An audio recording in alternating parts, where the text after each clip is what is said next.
Yes, thank you. Thank you very much for the invitation.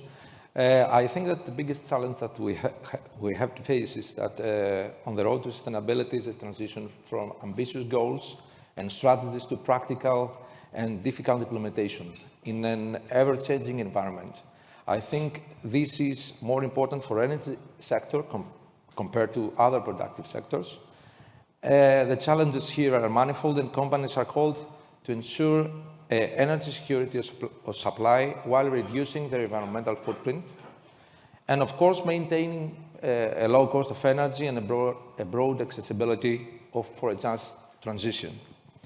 I think that the long-term goal for all may be climate neutrality in 2050, but businesses in particular need to focus on the short and medium term by immediately assessing all the available technologies, their production potential, and of course, their competitive advantage.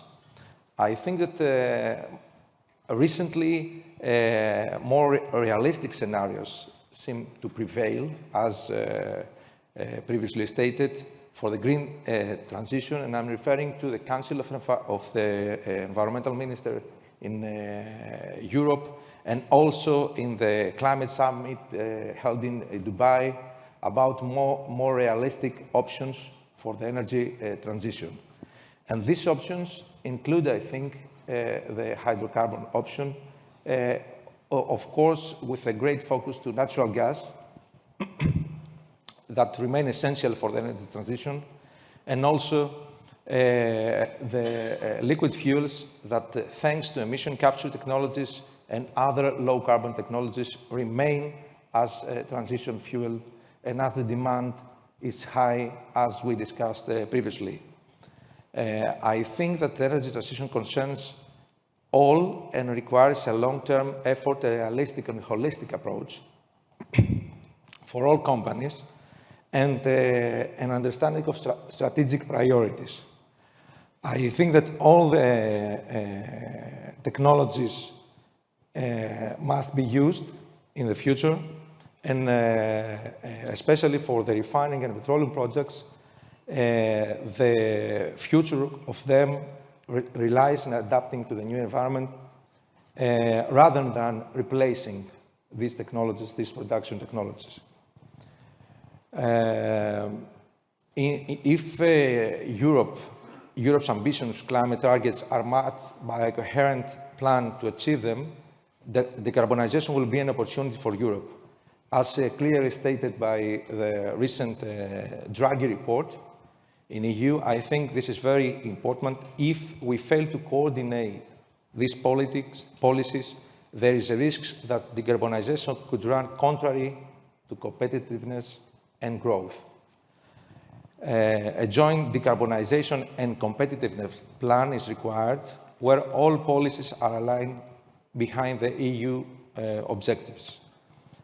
For us, as an energy company, HELLENiQ ENERGY, regarding offshore wind farms, we entered into a strategic partnership and joint forces with RWE Renewables, a world leader in offshore wind energy.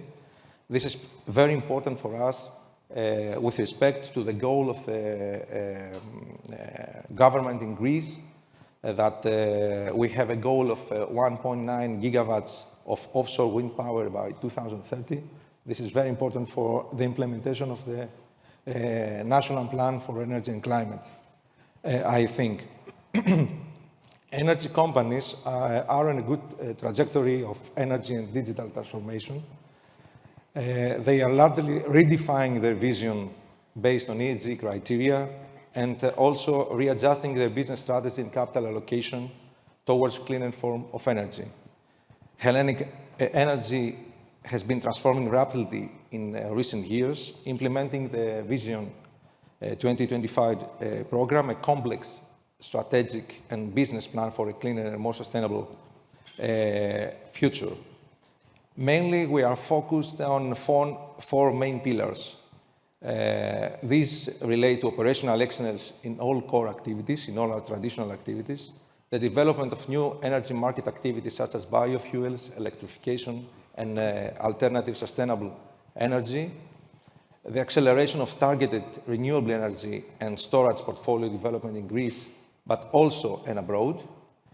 And finally, the further improvement of our operating model by expanding digital transformation and reducing the carbon footprint in the core oil and gas activities. As brief examples, I could refer to the development of hydrogenated vegetable oil co-production plan that were being implemented in Thessaloniki, and also at the same time, the investments in the first Greek sustainable aviation fuel plant in Aspropyrgos refinery, and also carbon dioxide capture in Elefsina and Thessaloniki, and production of green hydrogen in our production plan. I think we can conclude in... Perfect. 7 seconds remaining.